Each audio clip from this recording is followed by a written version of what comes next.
우리가 예수님을 믿고 성령을 선물로 받았습니다. 우리 모두는 믿건대 성령이 함께 하시는 삶을 살고 있을 거라고 저는 생각합니다.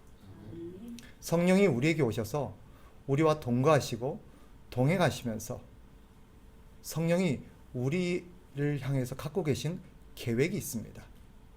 성령이 오셔서 우리를 이끌어 가시는 삶의 목적이 있습니다.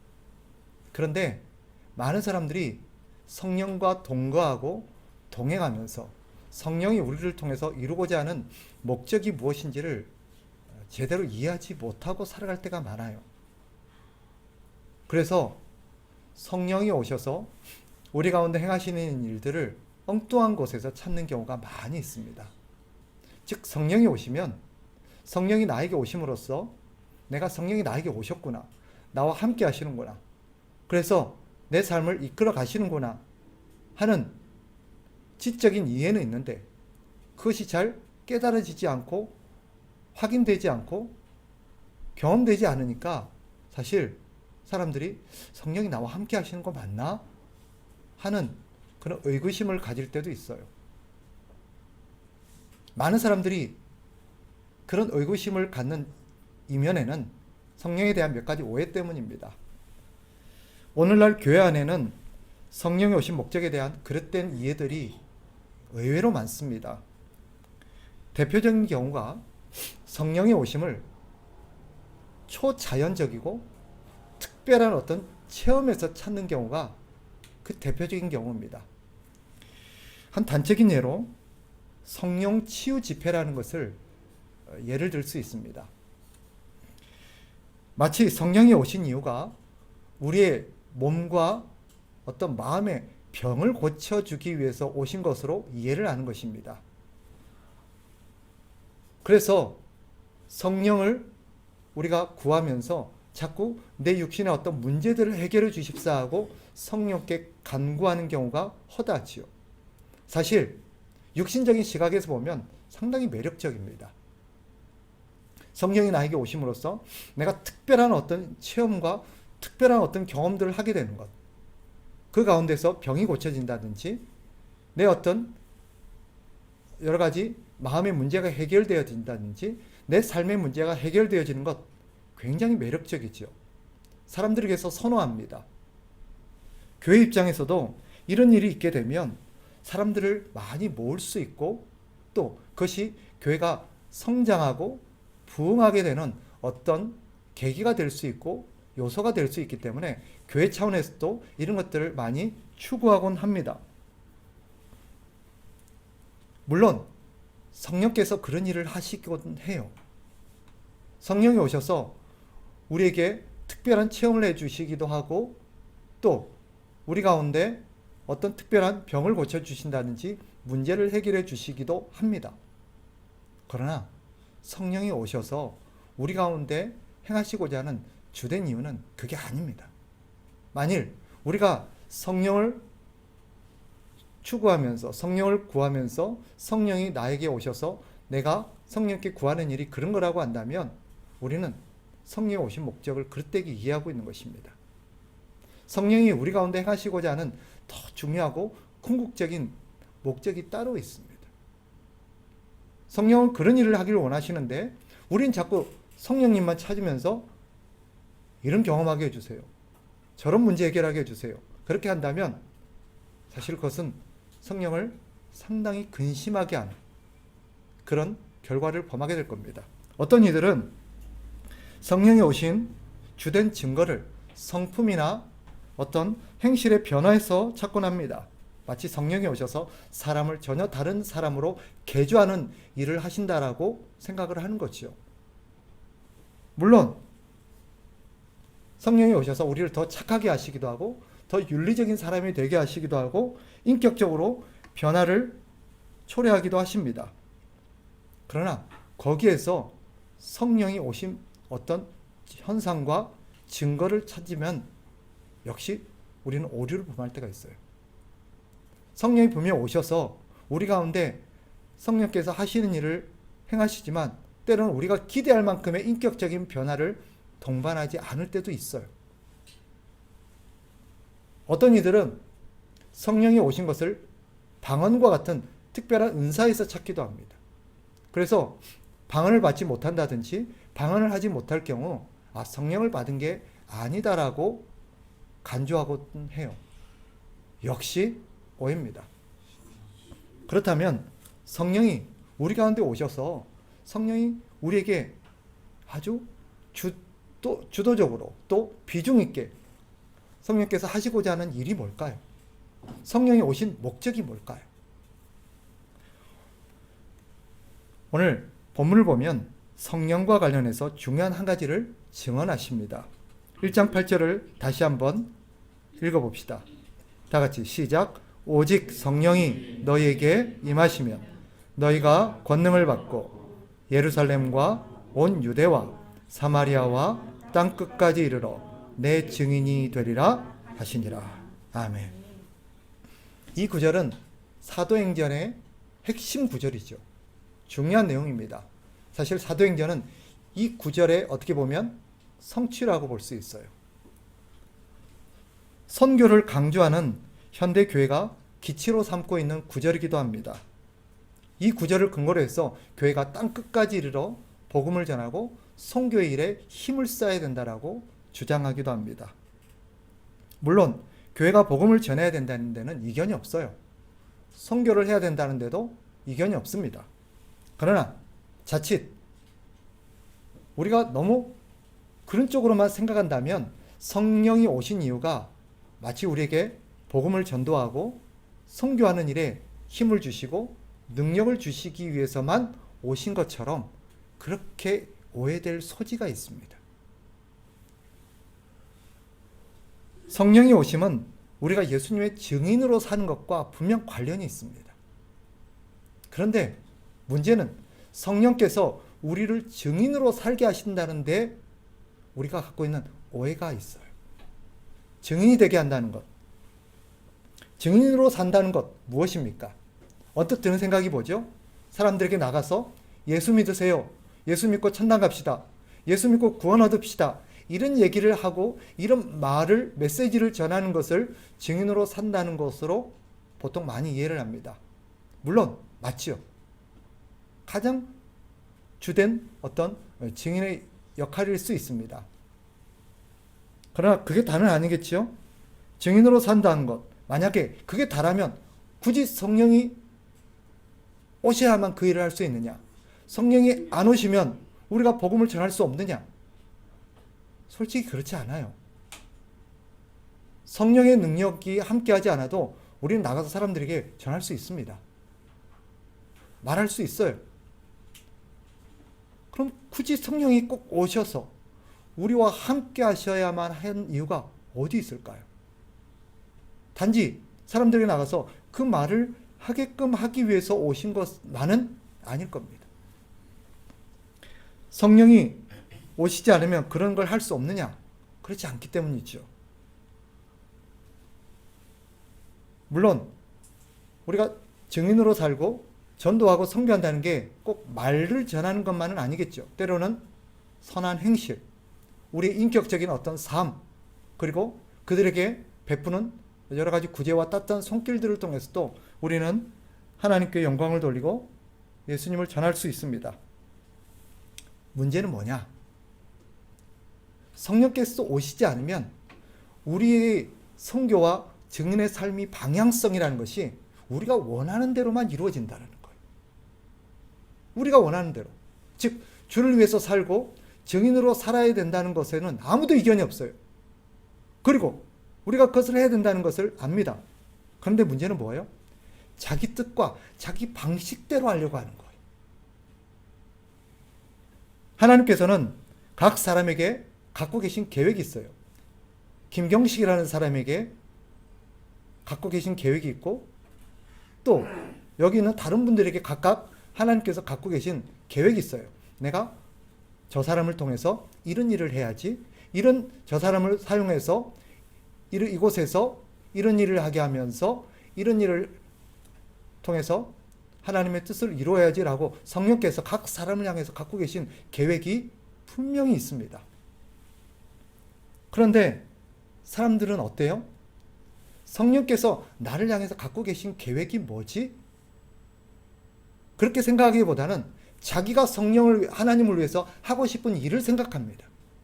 내가 추구하고 싶은 어떤 계획들을 더 중요하게 여기고 그것을 고집합니다. 우리 기도를 한번 생각해 보세요. 대부분 사람들이 어떻게 기도해요? 하나님, 내가 어디에서 무슨 일을 하면서 어떻게 살기를 원하세요? 이렇게 기도 잘 안 해요. 대부분 어떻게 기도하죠? 하나님, 내가 이런 걸 통해서 하나님께 영광을 돌리고 이런 삶을 살고 싶어요. 그러니 나를 도와주세요. 거의 이런 기도합니다. 하나님은 우리를 향해서 갖고 계신 계획이 있는데 자기는 자기 나름대로 계획이 있어요. 물론 목적은 뭐예요? 하나님을 위해서 하는 거예요. 그런데 하나님의 계획은 다를 수 있어요. 만약에 우리에게 그걸 맡겨놓는다면 하나님의 뜻은 하나도 이루어지지 않을 거예요.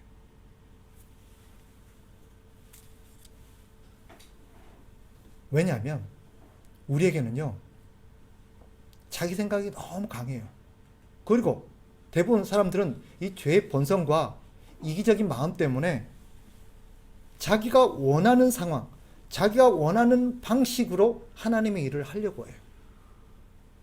그런 것들이 조성되지 않고 그런 것들이 충족되지 않으면 하나님 일을 할 수 없다고 생각하고 일을 안 해요. 사실 그렇게 이루어진 결과물이라는 게 하나님의 뜻이라기보다는 자기 생각의 열매일 때가 많이 있습니다. 그리고 우리는 그 열매를 하나님이 기뻐할 거라고 생각해요. 마치 제가 이런 비유 종종 들죠.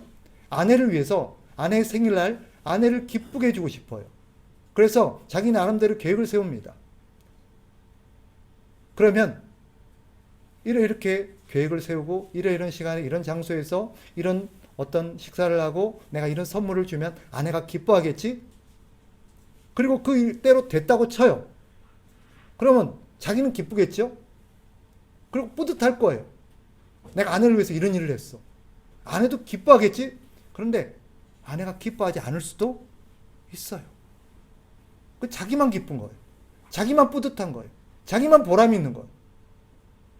아내는 원하는 게 아닌데. 우리가 하나님께도 그럴 수 있다라는 거예요. 예를 들어 봅시다.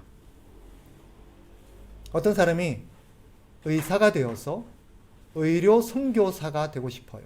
그래서 아프리카나 타국에 가서 내가 의료 선교를 해야겠다라는 어떤 마음의 소원이 있어요. 주를 위해서. 좋은 거죠, 그죠?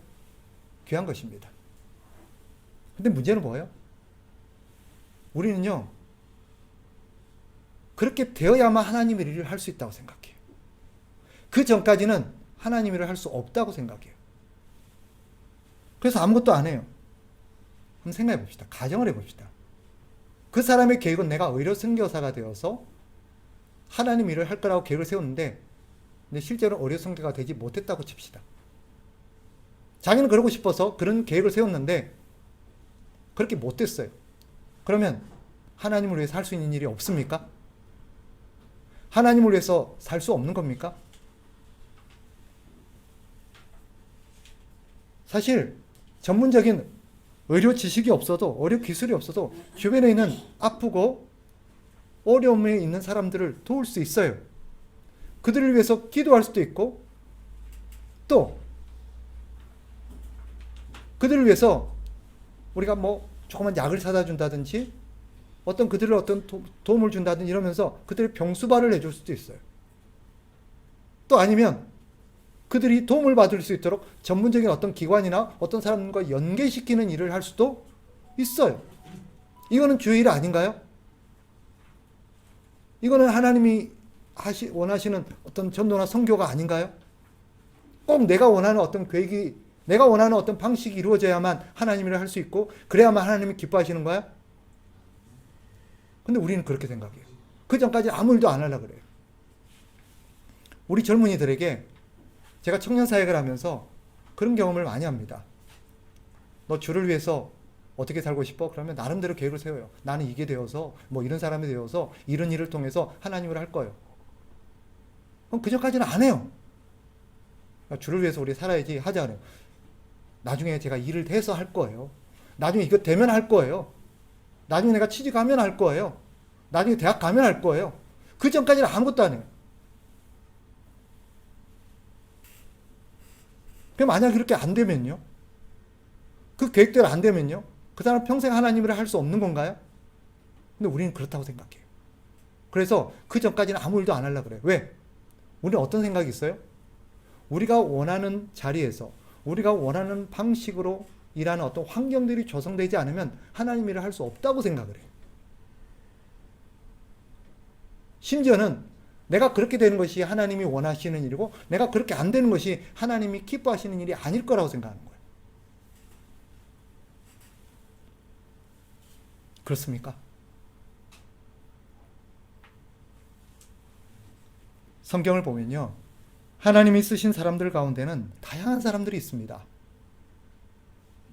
몇 가지 제가 예를 들면 동시대 사람임에도 불구하고 전혀 다른 환경 속에서 쓰임받은 사람들이 있어요. 예를 들면 다니엘의 경우는 똑같이 바벨론의 포로로 끌려가서 그 바벨론에서 포로로 살았지만 그는 궁궐에서 총리가 되어서 그렇게 하나님을 섬기고 하나님의 영광을 나타내는 일을 했어요. 반면 에스겔은 똑같은 시대, 똑같은 상황에 살지만 그는 포로 수용소에 끌려가서 포로들과 함께 생활하면서 하나님의 일을 했어요. 여러분 같으면 어떤 일을 선호하시겠어요? 전부 다 다니엘처럼 궁궐에서 총리가 되어서 그렇게 더 하나님을 위해 하는 일이 더 기뻐할 거라고 생각을 해요. 그리고 대부분 선택할 수 있다면 뭘 선택하겠어요? 그쪽을 선택할 거예요. 포로 수용소에서 포로들과 함께 고통받으면서 평생을 사회가다 죽고 싶지는 않을 거예요. 엘리사는 하나님의 선지자로 부름을 받았지요. 그리고 당대 능력 있는 하나님의 종이요, 능력 있는 선지자로서 왕궁을 출입하고 왕에게도 존경을 받고 많은 사람에게 존경을 받는 그런 하나님의 삶을 살았습니다. 그런데 동시대 어떤 여자애는 아람의 포로로 끌려갔어. 나아만이라는 사람의 여종으로 팔려갔어요. 평생 거기서 종사를 했습니다. 그러나 그는 그 나름대로 그 나아만의 집에서 그 나아만을 엘리사에게 인도하면서 그가 하나님의 사람으로 회심하는데 나름 일을 했어요. 여러분 같으면 엘리사나 아니면 포로로 끌려간 노예 여종이나 두 사람의 삶을 선택하라면 어떤 삶을 선택하겠어? 전부 다 선택하라 그러면 엘리사와 같은 능력 있는 종이 되어서 존경받고 큰 하나님 일을 하는 그런 일을 선택할 거예요. 근데 하나님이 이 사람도 쓰시고 이 사람도 쓰셨어요. 니고데모는 존경받는 관리로서 나중에 예수님을 만나고 하나님의 제자가 됩니다. 예수님의 제자가 돼요. 근데 동시대 거지 나사로라는 사람도 있었어요. 거지 나사로는 거지였지만 그 나름대로 하나님을 섬겼고 하나님 일에 쓰임받았습니다. 아무도 거지 나사로가 무슨 하나님 앞에 쓰임받아? 라고 생각했을지 모르지만 그는 그 나름대로 그 집에 있는 부자를 향해서 하나님의 어떤 종으로서의 나름 역할을 했어요. 하나님의 뜻을 전하고 하나님의 어떤 뜻을 보여주는 도구로 사용되었어요. 그러나 누구도 거지가 되어서 그런 자리에서 하나님 앞에 쓰임받고 싶지는 않을 겁니다. 솔직히 생각해 보십시오. 만약 저와 여러분이 하나님의 도구로 쓰임받기를 원하고 그것을 우리가 선택하라고 한다면 어떤 길을 선택하겠어요? 대부분 좋은 자리에서 존경받고 유명하고 능력 있으며 편안한 삶을 선택할 거예요. 아무도 여자 노예나 거지 나사로와 같은 자리를 선택할 사람은 없습니다. 그게 인간의 본성이에요. 하나님을 해도 우리는 그렇게 하려고 그래요. 성령이 오신 이유가 바로 거기 있습니다. 성령께서 오시지 않아서 성령이 우리를 다스리지 않으면요, 우리는 아무도 하나님 원하는 자리에 안 가려고 그럴 거예요. 뭐 거기만 하나님 일인가? 이 일은 하나님 일 아닌가? 여기도 하나님 일이잖아. 왜 굳이 꼭 거기까지 가야 돼? 왜 굳이 그 일을 해야 돼? 왜 굳이 그 길을 선택해야 돼? 우린 그렇게 생각하지. 그런데 하나님은 누군가는 그 길로 가기를 원하시고 누군가는 아무도 안 가는 그 자리에 하나님이 보내기를 원하세요. 근데 우리는 안 갈라 그래요. 기왕이면 편한 자리, 기왕이면 좋은 자리, 기왕이면 유명한 자리, 그런 자리를 갈라 그래요.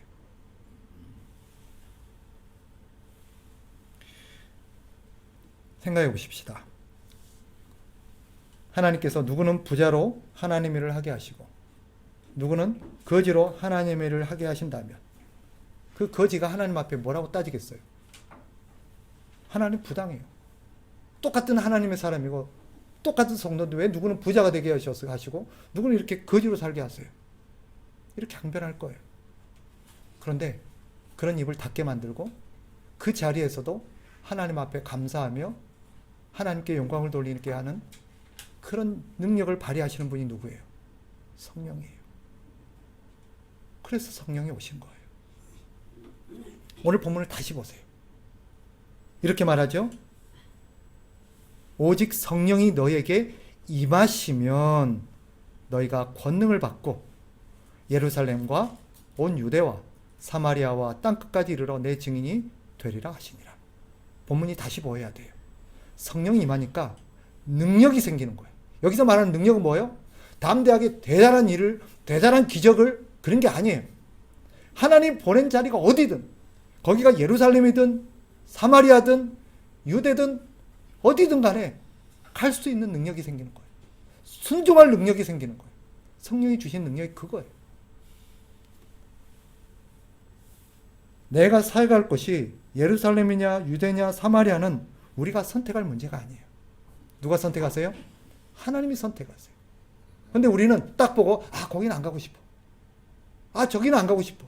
나는 이 길로 가고 싶어. 나는 저기서 하고 싶어. 근데 그런 입을 닫고 그런 마음을 내려놓고 하나님이 원하는 자리, 하나님이 원하는 곳에서 우리가 섬기도록 우리를 이끄시고 우리에게 능력을 주시고 우리가 그 자리를 기꺼이 가게 하신 분이 성령님이세요. 우리가 알듯 사도 바울은 여러 차례 선교여행을 떠났지, 그죠? 그가 선교여행을 떠났을 때, 특별히 2차 선교여행 때 자기 나름대로 가고 싶은 곳이 있었어요. 자기가 계획하는 장소가 있었어요. 그는 글로 가고 싶었어요. 그런데 성령님께서 어떻게 하세요? 막으세요. 자꾸 막으세요. 자기는 이쪽으로 가고 싶은데 성령께서 자꾸 일로 가려면 막으시고 저쪽으로 가려도 막으세요. 결국 성령께서는 이 바울이 가기를 원하는 곳이 따로 있었던 거예요. 근데 그 길을 가게 만드신 분이 누구예요? 성령님이세요. 만일 성령님이 바울과 함께하여서 바울을 막지 않으시고 바울에게 역사하지 않았더라면 바울은 지 가고 싶은 데로 갔을 거예요. 그러면 세계의 역사가 달라졌겠죠. 지금의 유럽과 지금의 아메리카와 지금의 우리가 살고 있는 이 동아시아 쪽에는 어쩌면 아직까지도 복음이 오지 않았을지도 몰라요.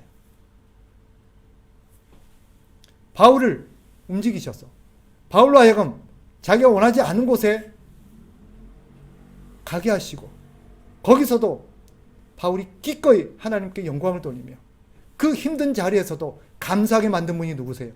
성령님이세요. 결국 그렇게 하나님이 인도하신 분 갔지요. 마게도냐로. 그리고 빌립보로 갔어요. 근데 거기 기다리고 있는 게 뭐였어요? 매맞음이었고 감옥의 툭됨이었어요. 거기서 돌에 맞아 죽을 뻔한 일들이었어요. 그런데 바울에 비해서는 그날 밤 감옥에서 찬양이 터져나옵니다. 그럴 능력을 주신 분이 누구예요? 성령님이세요.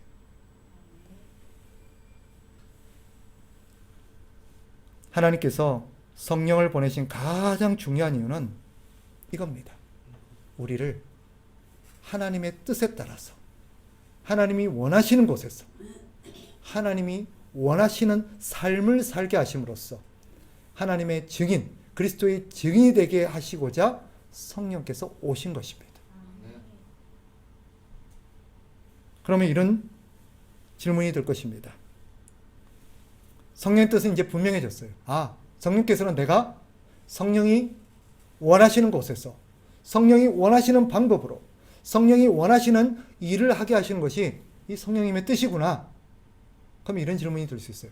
그러면 성령께서 지금 나에게 갖고 계신 뜻이 뭘까? 성령께서는 내가 어디에서 무슨 일을 하며 어떻게 주님의 증인으로 살게 하시기를 원하실까? 성경을 보면요, 답이 있습니다. 그게 뭐냐? 지금 바로 이곳입니다. 이게 성경이 주는 답이에요. 우리는 나중에 내가 생각했던 어떤 자리에서, 내가 생각했던 어떤 방법으로, 내가 생각했던 어떤 때에 내가 어떤 일을 하겠다라고 생각합니다. 아니에요. 성령의 뜻은 분명합니다. 그때는 그때고, 또 그 자리가 내가 있어야 될 자리인지는 나는 몰라요. 우리는 모릅니다. 성령이 원하는 건 뭐예요? 지금, 바로 지금, 바로 지금 내가 있는 자리에서 내가 증인으로 살기를 원하세요. 우리는 나중을 생각하죠. 다른 자리를 생각해요. 성령의 뜻을 분명하세요. 지금 내가 있는 자리에서 무슨 일을 하면서요? 지금 내가 하고 있는 일을 통해서, 지금 내가 할 수 있는 일을 통해서. 그게 성령님의 뜻이에요. 나중이 아니라 바로 지금입니다. 다른 것이 아니라 지금 내가 있는 곳이에요. 다른 일이 아니라 지금 내가 하고 있는 일을 통해서 증인이 되기를 원하세요. 지금 현재 내가 있는 그곳, 내게 주어진 형편, 내게 주어진 역할, 그것이 바로 증인으로서 하나님이 보내신 땅이라는 것을 여러분이 기억하셔야 돼요. 이것을 놓친다면 우리는 평생 주님의 일을 한다고 하지만 사실 내가 원하는 일을 추구하다가 인생을 소비하게 될 거예요. 그러면 주님 앞에는 말하겠죠. 내가 주를 위해서 살려고 최선을 다했습니다. 근데 하나님 보시기에는 한 번도 주님이 원하는 일을 한 적이 없어요.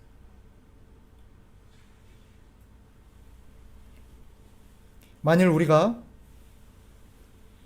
계획한 환경과 자리에서 주의 일을 하겠다고 고집한다면 우리는 어쩌면 평생 주의 일을 못할 수도 있습니다. 왜냐하면 그 일은 이루어지지 않을 수도 있기 때문이에요. 그 자리는 내게 허락되지 않을 수도 있기 때문입니다. 주의 일이 따로 있고 사람의 일이 따로 있는 게 아닙니다. 무엇이든 지금 내게 주어진 그 자리에서 지금 내게 주어진 일을 주를 위해서 하는 것이 주의 일입니다. 그러니 신자의 바른 태도는 무엇이겠습니까? 성령을 받은, 성령이 오셔서 성령과 동행하고 성령과 함께 동거하는 우리가 가져야 될 바른 태도, 바로 지금 이 자리에서, 또 주님이 나를 어디로 보내시든지 그 자리에서 주님께서 나에게 맡기신 일을 주를 위해서, 주님을 증언하기 위해서 하는 것입니다. 그것이 바로 증인으로 사는 하나님의 뜻입니다. 증인이 된다는 게 뭔지 아세요? 뭘 증언하는 거죠? 주님의 은혜입니다. 나의 나 된 것은 주님의 은혜라는 것을, 우리는 주님의 은혜로 살고 있다는 것을, 주님의 은혜가 아니면 살 수 없다는 것을, 이것을 우리가 보여주는 거예요. 근데 참 다행스러운 게 있어요. 참 감사한 게 있습니다. 오늘 본문을 보시면요, 서술어가 뭐라고 되어 있냐면 8절을 다시 보세요. 끝에 보면 내 증인이 되리라라고 되어 있어요. 되어라가 아니에요. 되리라라고 되어 있어요. 이게 얼마나 은혜가 되는지 몰라요. 되어라하고 되리라는 하늘과 땅 차이예요. 되어라는 무슨 뜻이에요? 네가라는 거예요. 너에게 달렸다는 거예요. 너의 능력에 달렸다. 네 의지에 달렸다는 거예요. 네가 그렇게 해야 된다는 거예요. 근데 되리라 하는 건 뭐예요? 성령이 하시겠다는 거예요. 내가 그렇게 만들겠다는 거예요. 내가 너를 그렇게 하게 하겠다는 것입니다. 이게 은혜예요. 이게 너무너무 감사한 거예요. 되어라 그래서 우리 모두 절망했을 거예요. 아무도 주님으로 못 살 거예요. 아무도 그렇게 성공할 수 없을 겁니다. 그런데 주님은 그래서 우리에게 되리라. 이거 좀 더 쉽게 풀어면 될 것이다 알아요. 내가 너를 그렇게 만들겠다. 내가 너를 그렇게 살게 하겠다. 성령께서 우리에게 그럴 능력을 주시겠다는 것입니다. 그래서 되는 거예요. 어느 날 못하겠다고 안 되겠다고 버티고 고집을 피웠는데 어느 날 갑자기 그런 마음이 드는 거예요. 해야겠구나. 이게 뭐예요? 주님이 주시는 능력인 줄 믿으시기 바라요. 우리는 능력하면 자꾸 우리가 생각하는 초자연적이고 신비한 어떤 기적들을 생각해요. 주님이 우리에게 주신 능력은 뭐예요? 아니요. 바울도 말하죠. 빌립보서에 내게 능력 주시는 자 안에서 내가 모든 것을 할 수 있다고 그랬어요. 이때 능력이 뭐예요? 살아내는 능력이에요. 풍부한 자리에서도 가난한 자리에서도 살아낼 수 있는 능력, 이게 능력이에요. 근데 우리 자꾸 다른 능력을 생각해요. 성경을 보세요. 성경에 말하는 능력은요, 거의 대부분 뭐예요? 주님이 원하는 자리에서 주님이 원하시는 일을 해내는 능력이에요. 살아내는 능력이에요. 견뎌내는 능력이에요. 주님이 그런 능력을 주세요. 우리를 그렇게 만들어 왔어요. 못하겠다는 우리에게 그런 능력을 주셔서 그런 마음을 갖게 하세요. 그리고는 첫걸음을 떼게 하세요. 근데 첫걸음을 뗐더니 두 번째 걸음을 떼게 하시는 능력을 주시는 거예요. 마지막입니다. 주님, 나 여기까지밖에 못해요. 이만큼만 할게요. 했더니 주님이 또 능력 주셔서 그 다음을 또 하게 하세요. 누가 하시는 거예요? 주님이 하시는 거예요. 성령이 하시는 거예요. 되리라라고 말씀하셨어요.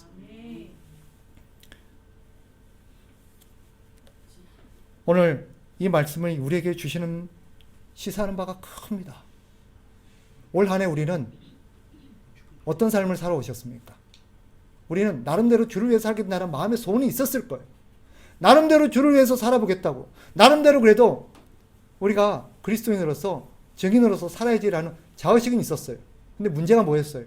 왜 그렇게 못 살았어요? 자기 계획과 자기 방식을 고집하면서 그렇게 해야만 하나님 일을 할 수 있다고 생각했기 때문이에요.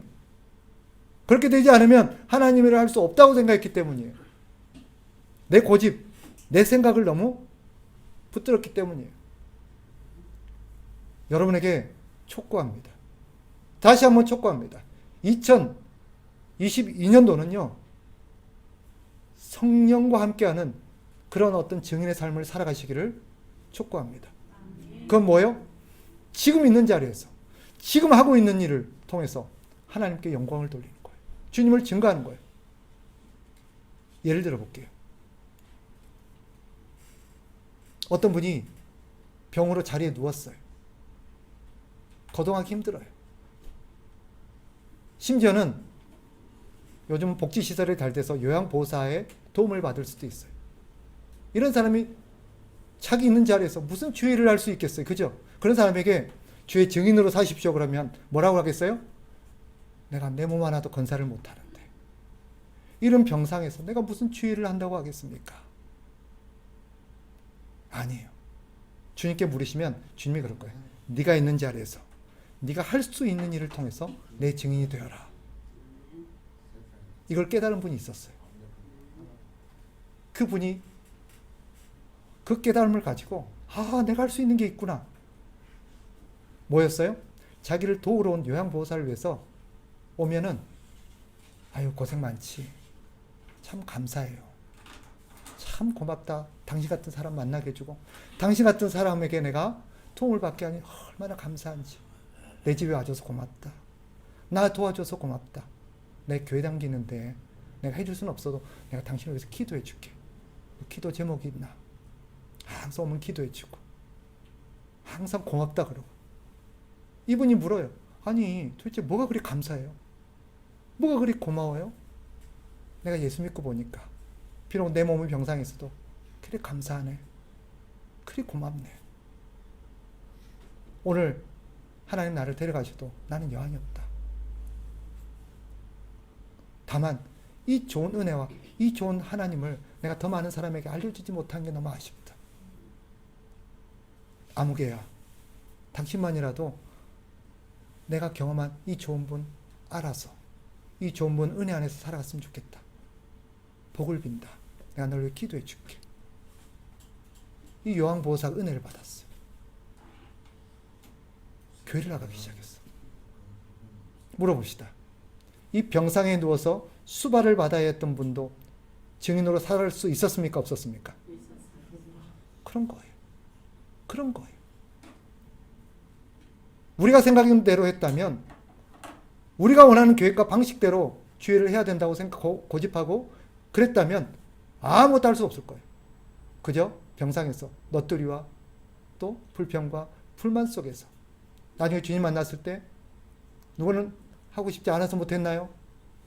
내 처지가 이런데, 내 상황이 이런데 무슨 주의를 한다고 그럽니까? 그럴 것 같으면, 주의를 많이 시킬 것 같으면 좋은 건강을 주시거나 돈을 좀 많이 벌게 하시거나 유명한 사람이 되게 하시거나 그래 주셨어야지. 이렇게 얘기할 거예요. 그러나 우리 주님은 이렇게 얘기할 것이 틀림없습니다. 내가 너한테 많은 걸 바라더나, 내가 너한테 뭘 대단한 걸 원하더나, 내가 바란 것은 그 병상에서 그 요양보호사를 위해서 기도해 주는 거였다. 그러면 충분하다. 그거나 엘리사가 수많은 사람을 죽였다 살린 거나 내가 보기엔 똑같다는 거예요. 이 사실을 여러분들이 믿으시기 바라요.